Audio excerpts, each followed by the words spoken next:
China gehört heute zu den mächtigsten Staaten der Erde. Seine Fabriken versorgen globale Märkte, seine Städte stehen für technologischen Fortschritt und seine politischen Entscheidungen beeinflussen Handel, Klima und Sicherheit weit über Asien hinaus. Doch vor etwas mehr als einem Jahrhundert existierte diese Volksrepublik noch nicht. Das jahrtausendealte Kaiserreich war zusammengebrochen.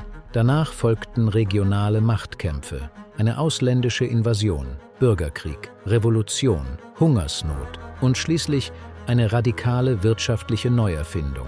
Chinas Aufstieg war keine gerade Linie. Seine Geschichte folgt einem wiederkehrenden Muster. Ordnung entsteht, sie zerfällt und sie wird in neuer Form wiederhergestellt. Dynastien verschwanden, Grenzen verschoben sich, Herrschaftssysteme wechselten.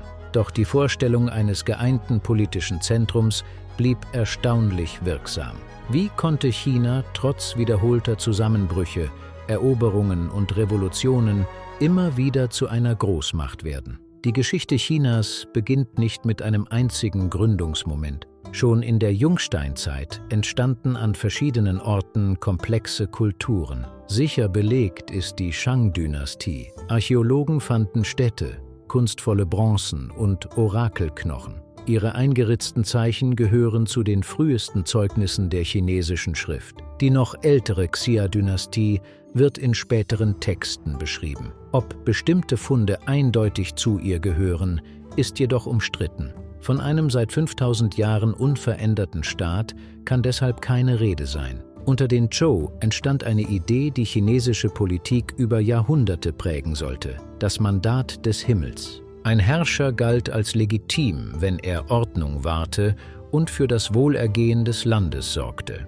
Versagte er, konnten Aufstände, Hungersnöte oder Katastrophen als Zeichen gelten. Der Herrscher hatte sein Mandat verloren. Als die Macht der Zhou schwand, zerfiel das Land in konkurrierende Reiche. Gerade in dieser gewaltsamen Epoche entstanden prägende Denktraditionen. Konfuzius suchte Ordnung in moralischer Führung, Bildung und klaren Pflichten. Legalistische Denker setzten auf Gesetze, Kontrolle, Belohnung und Strafe. Diese Ideen waren keine abstrakte Philosophie, sie waren Antworten auf politische Unsicherheit. Im Jahr 221 vor Christus besiegte der Herrscher von Qin seine letzten Rivalen. Qin Shi Huangdi erklärte sich zum ersten Kaiser. Seine Dynastie bestand kaum 15 Jahre, doch ihr Staatsmodell überdauerte sie. Die Qin vereinheitlichten Maße, Gewichte, Münzen und die Schrift. Sie teilten das Reich in Verwaltungsbezirke, sie bauten Straßen und Befestigungen und sie schwächten die Macht regionaler Erbfürsten. Die Mittel waren hart. Zwangsarbeit, hohe Abgaben und politische Repression erzeugten Widerstand. Kurz nach dem Tod des Kaisers brach die Dynastie zusammen. Die folgende Han-Dynastie übernahm viele ihrer Strukturen. Sie verband sie aber stärker mit konfuzianischer Herrschaftsethik. Das Reich expandierte. Beamte verwalteten große Gebiete.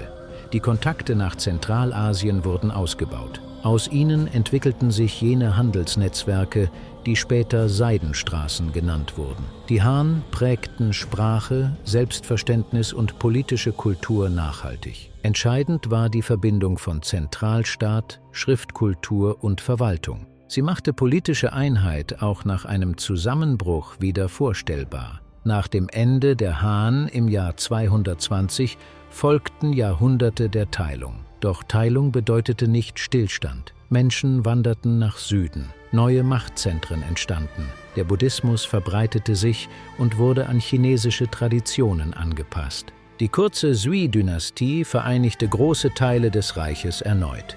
Der Große Kanal verband die Getreideregionen des Südens mit den politischen Zentren im Norden. Unter den Tang wurde Chang'an zu einer der bedeutendsten Metropolen ihrer Zeit. Händler, Gesandte und Glaubensgemeinschaften aus vielen Teilen Asiens trafen dort aufeinander. Das Tang-Reich war kein abgeschotteter Nationalstaat.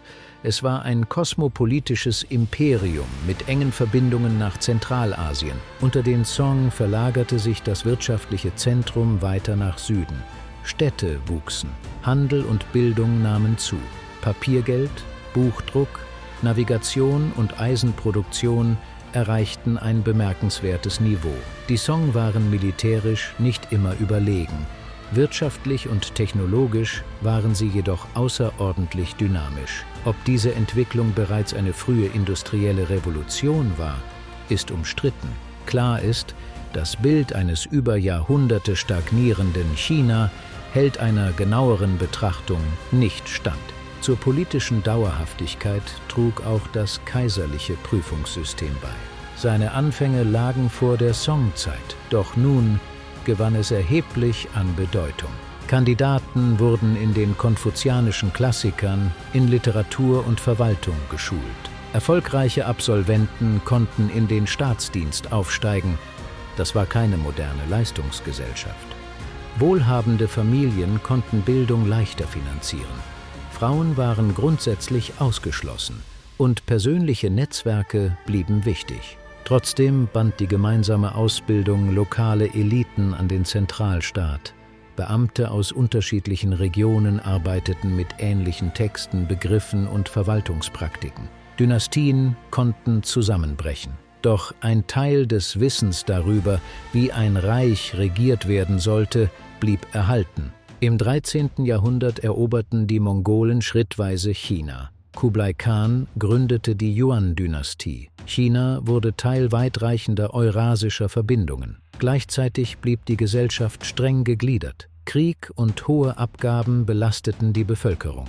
1368 beseitigten die Ming die mongolische Herrschaft. Sie stärkten die Zentralregierung, bauten Peking aus und errichteten den Kern der heutigen verbotenen Stadt. Im frühen 15. Jahrhundert führten die Flotten Zhenghes bis nach Indien, an die arabische Halbinsel und nach Ostafrika. Als diese Expeditionen endeten, verschwand China jedoch nicht aus dem Welthandel. Über Häfen, Händler und Silberströme blieb es eng mit der Weltwirtschaft verbunden.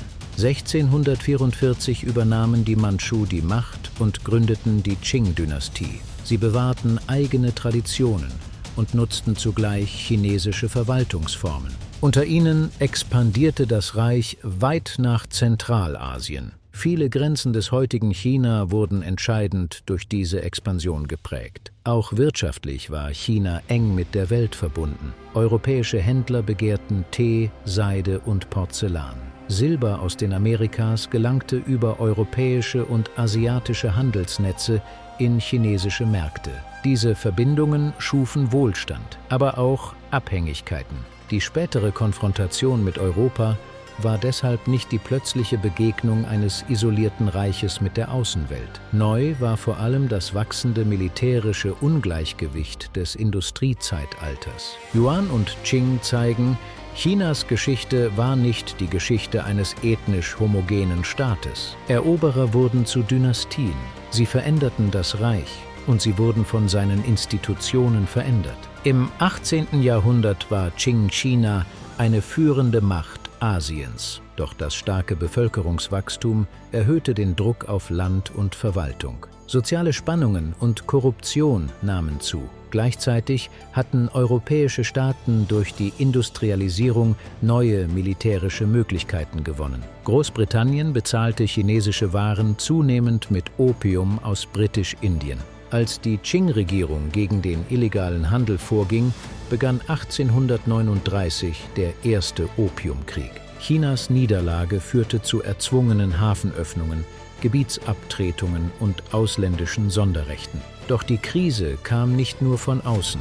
Der Taiping-Aufstand verwüstete ab 1850 große Teile des Landes. Wahrscheinlich starben mehrere 10 Millionen Menschen.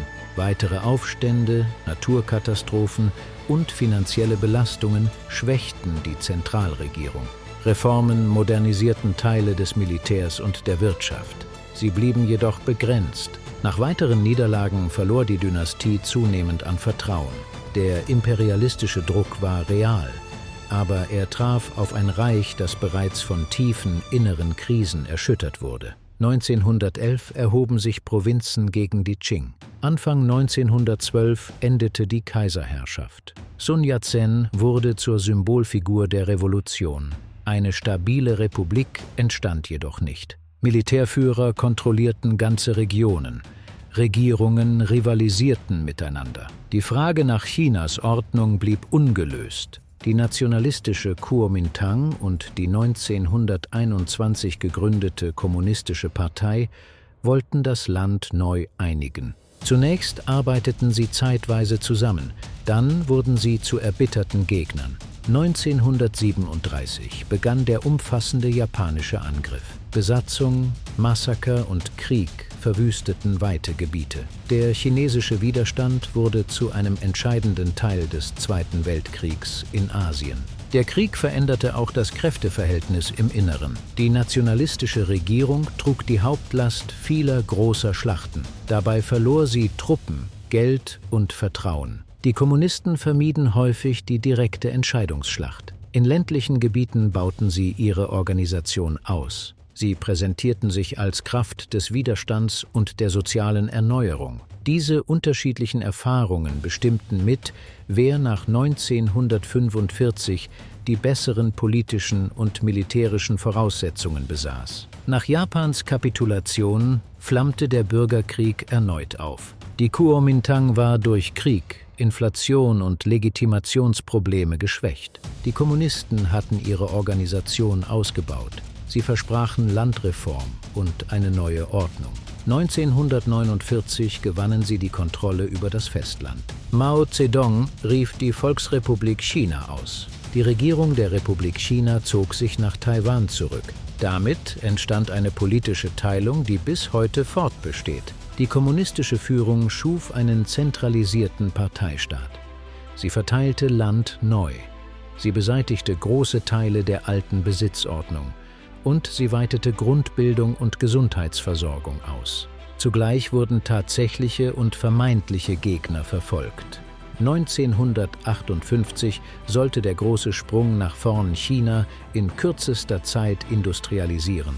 Die Landwirtschaft wurde kollektiviert. Unrealistische Produktionsziele, falsche Erfolgsmeldungen, staatliche Getreideentnahmen und politische Repression führten zu einer katastrophalen Hungersnot. Je nach Methode schätzt die Forschung die zusätzlichen Todesfälle auf etwa 15 bis deutlich über 30 Millionen. 1966 begann die Kulturrevolution. Junge Rote Garden griffen Lehrer, Beamte und vermeintliche Gegner an. Menschen wurden gedemütigt, inhaftiert, misshandelt oder getötet. Bildung, Verwaltung und kulturelles Erbe erlitten schwere Schäden. Mao stellte seine politische Dominanz wieder her. Das Land zahlte dafür einen gewaltigen Preis. Die Volksrepublik hatte China erneut unter einer Zentralmacht geeint. Aber Einheit allein bedeutete weder Sicherheit noch Wohlstand. Nach Maos Tod 1976 setzte sich schrittweise Deng Xiaoping durch. Ab 1978 begann eine Transformation, die China grundlegend verändern sollte. Volkskommunen wurden aufgelöst, Bauern durften Überschüsse verkaufen, Sonderwirtschaftszonen öffneten sich für ausländisches Kapital, private und halbstaatliche Unternehmen entstanden. China verband staatliche Planung mit Marktmechanismen. Und es wurde schrittweise Teil globaler Produktionsketten. Die wirtschaftliche Öffnung bedeutete jedoch keine entsprechende politische Demokratisierung. Als 1989 Studierende und andere Bevölkerungsgruppen Reformen forderten, ließ die Führung die Proteste in Peking und weiteren Städten gewaltsam niederschlagen. Die genaue Zahl der Opfer ist bis heute ungeklärt. 2001 trat China der Welthandelsorganisation bei. Fabriken, Häfen, Straßen und Städte wuchsen in enormem Tempo. Hunderte Millionen Menschen verbesserten ihren materiellen Lebensstandard. Gleichzeitig nahmen Ungleichheit, Umweltbelastung und die Abhängigkeit von Investitionen zu. Dengs entscheidende Neuerung war tiefgreifend. Das Wirtschaftssystem veränderte sich. Das Machtmonopol der Kommunistischen Partei blieb bestehen. Heute ist China ein Zentrum globaler Produktion. Es ist eine technologische Großmacht, eine Atommacht und ständiges Mitglied des Sicherheitsrates der Vereinten Nationen. China investiert in Infrastruktur, Forschung und Streitkräfte. Es versucht, internationale Regeln und Institutionen stärker mitzugestalten. Unter Xi Jinping wurde politische Macht erneut stärker zentralisiert. Nationale Wiedererstarkung, territoriale Einheit und die Führungsrolle der Partei stehen im Mittelpunkt. Dabei wirken historische Erfahrungen fort: der Zerfall des Kaiserreichs, ausländische Eingriffe, Bürgerkrieg und die Angst vor dem Verlust zentraler Kontrolle. Doch Chinas Modell steht vor neuen Spannungen. Die Bevölkerung altert und schrumpft. Das frühere Wachstum lässt sich nicht unbegrenzt durch Immobilien, Exporte und Infrastruktur fortsetzen. Konflikte um Taiwan, Menschenrechte, Technologie und Handel belasten das Verhältnis zu anderen Staaten. Chinas Geschichte ist deshalb keine einfache Geschichte ewiger Kontinuität. Der Staat, seine Grenzen und seine Herrschaftsformen veränderten sich immer wieder grundlegend. Beständig blieb vor allem eine politische Vorstellung: Einheit kann nach einer Zeit des Zerfalls wiederhergestellt werden. Das Kaiserreich legitimierte diese Ordnung mit dem Mandat des Himmels. Die Republik berief sich auf Nation und Modernisierung. Die Kommunistische Partei versprach Revolution, Entwicklung und Wiedererstarkung. Aus Dynastien wurde eine Republik. Aus Revolution entstand ein Parteistaat. Aus wirtschaftlicher Öffnung erwuchs eine Weltmacht. Doch die zentrale Frage ist geblieben: Wie viel Veränderung kann China zulassen, ohne dass seine Führung den Verlust der Ordnung fürchtet? Die Antwort darauf wird nicht nur Chinas Zukunft bestimmen. Sie wird die Weltordnung des 21. Jahrhunderts mitprägen.